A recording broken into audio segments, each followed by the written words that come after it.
आदर्श शिक्षण समिति बाड़मेर ई शिक्षण कार्य में सभी भैया बहनों का हार्दिक स्वागत और अभिनंदन। आज हम कक्षा सप्तमी विषय संस्कृत दसम पाठ विश्व बंधुत्व भाग 1 का अध्ययन कर चुके हैं। इसके भाग 2 में इस पाठ से संबंधित जो प्रश्नोत्तर हैं उसका हम सभी अभ्यास करेंगे। इसका जो पहला प्रश्न है इसमें शुद्ध उच्चारण करने हैं। दुर्भिक्षे राष्ट्र विप्लवे विश्व बंधुत्वम विश्वसन्ति उपेक्षा भावम विद्वेषस्य ध्यातव्यम दुख भाग प्रदर्शयन्ति।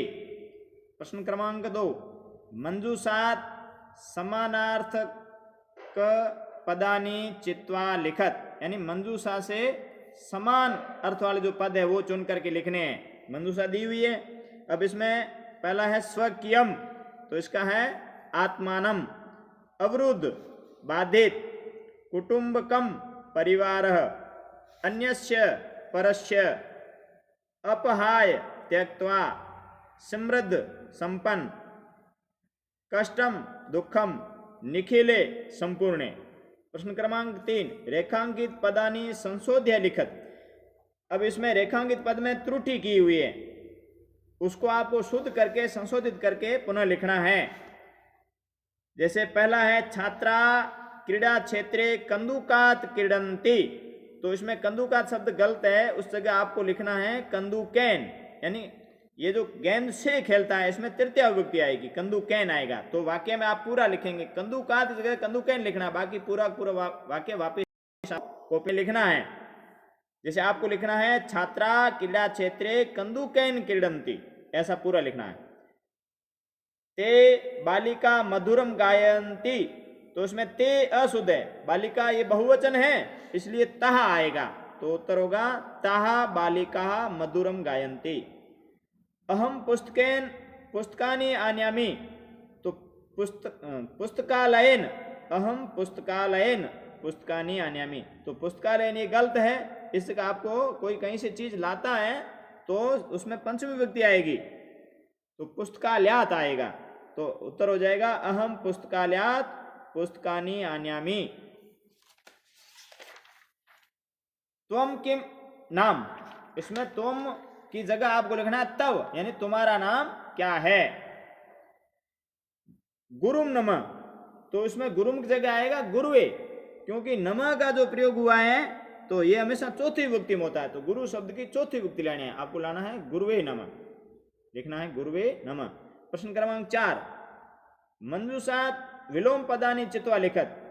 मंजूषा में जो दे रखे हैं उनको चुन करके जो सामने शब्द दिए उनके विलोम लिखने हैं। जैसे शत्रुताया, तो इसका इस मंजूषा में शब्द दे रखा है, उसको आप ढूंढना। तो शत्रुताया का विलोम है मित्रताया। पुरा, पुरा का अधुना, पुरा यानी पहले, अधुना यानी अब। मानवा, इसका विलोम है दानवा। उदार चरितानाम लघु चेतसाम, सुखिनः दुखिनः, अपहाय ग्रहीत्वा। प्रश्न क्रमांक 5 में अधोलिखितानाम पदानाम लिंगम विभक्ति वचनम च लिखे। इसमें लिंग विभक्ति और वचन लिखने हैं आपको। तो पहला शब्द है बंधु, इसमें लिंग है पुल्लिंग, विभक्ति प्रथमा, एक वचन। देशान पुल्लिंग, द्वितीय विभक्ति बहुवचन। घृणाया स्त्रीलिंग, इसमें पंचमी विभक्ति भी है और षष्ठी विभक्ति भी है और एक वचन है। कुटुंबकम ये नपुंसकलिंग है, प्रथमा और द्वितीय विभक्ति और एक वचन है। रक्षायाम इसमें स्त्रीलिंग है, सप्तमी विभक्ति है, एक वचन है।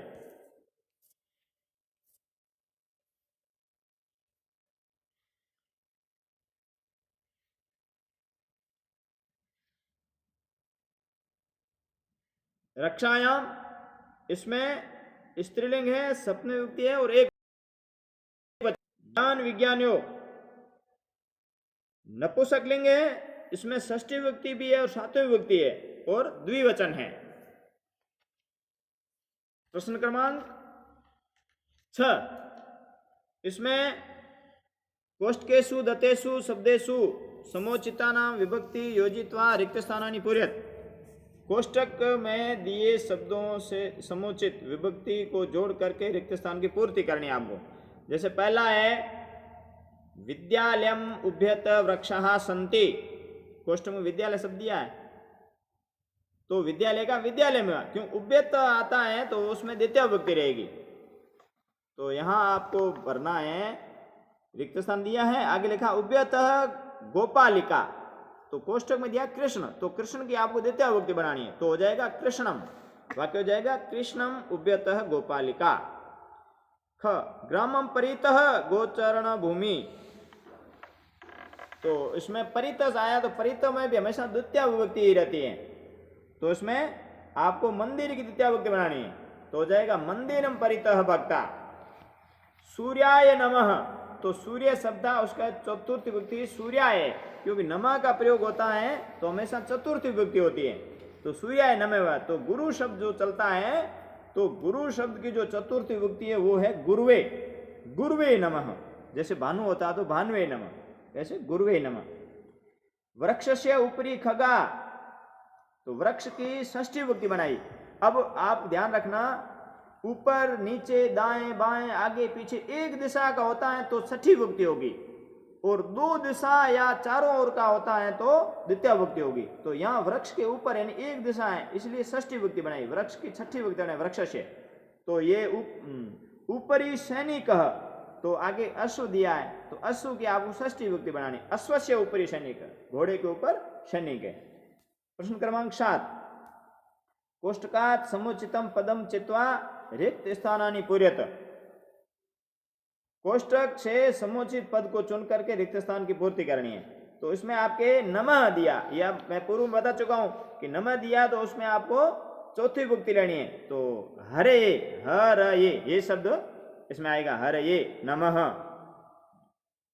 ऐसे ही परित कृषि क्षेत्राणि सन्ति, तो परित आए तो द्वितीय विभक्ति आएगी तो इसमें ग्रामम शब्द आएगा। नम आया है इसलिए चतुर्थी विभक्ति आएगी तो अंबायई आएगा, अंबायई। और ऊपरी अभिनेता अभिनयम करोति, तो इसमें ऊपरी आया है इसका मतलब षष्ठी विभक्ति बनानी है आपको सीधी, एक शब्द आया, एक दिशा आई है इसलिए षष्ठी विभक्ति। मंचस्य उभ्यत पुत्रोस्त, उभ्यत तो दोनों ओर हैं, उभ्यत यानी दोनों ओर, तो इसमें द्वितीय विभक्ति बनानी है आपको, तो इसकी है पितरम, पितरम उभ्यतः पुत्रो स्तः। इस प्रकार से ये इस पाठ के प्रश्नोत्तर पूर्ण होते हैं। आप सभी इन सभी प्रश्नों को अपनी अभ्यास पुस्तिका में ठीक से लिखेंगे। धन्यवाद।